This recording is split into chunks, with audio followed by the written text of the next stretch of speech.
En direct, Éric Jalton, maire des Abîmes. Bonjour. Bonjour la Martinique, bonjour RCI. On imagine l'immense tristesse en Guadeloupe avec la disparition hier soir de Lisette Michaud-Chevry. Ah oui, absolument, on a beau s'y attendre forcément, compte tenu de son âge avancé, les rumeurs qui circulaient quant à son état de santé précaire, mais c'est toujours un choc. C'est un choc parce qu'elle a été, elle a marqué durablement la vie politique et la vie tout court, la vie sociétale, je dirais même, de la Guadeloupe, par son parcours exceptionnel. Tous les postes, à part peut-être Premier ministre, président du Sénat ou de l'Assemblée nationale, mais elle a occupé tous les postes de responsabilité, parfois la première en tant que femme, et donc elle a marqué les esprits avec son autorité, sa faconde, sa gouaille, son caractère bien trempé, mais c'était aussi une femme affectueuse.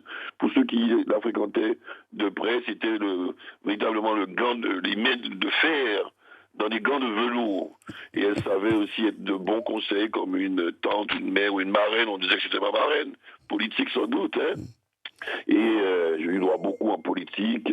Elle a contribué à ma section à l'Assemblée nationale en 2002 pour la première fois. Donc, je ne suis pas une exception. Bon nombre d'élus politiques notoires d'hier et d'aujourd'hui peuvent s'en prévaloir d'avoir pu compter sur le soutien de Lucette Michaud-Chevry déterminant. Donc, la Guadeloupe perd vraiment une autorité, un caractère, mais une autorité qui savait dire non à un président de la République, fut-il ami comme Jacques Chirac, ou encore davantage quand c'était pas forcément de son bord politique, non un ministre des Outre-mer qui la craignait. Et aux autres ministres quand il s'agissait de l'intérêt du pays.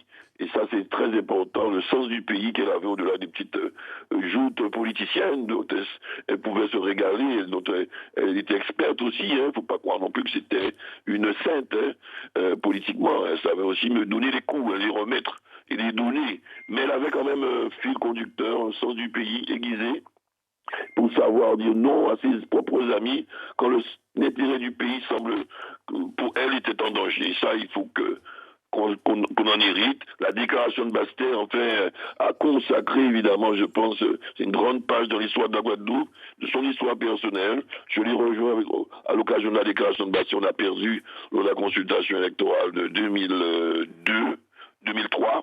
Malheureusement, et on a pris beaucoup de retard en matière d'évolution institutionnelle, là où la Martinique et d'autres territoires éloignés de l'Hexagone ont pris quelques avances sur nous, si on peut raisonner ainsi en termes de compétition. Mais sa mémoire restera et son message politique perdurera à travers d'autres.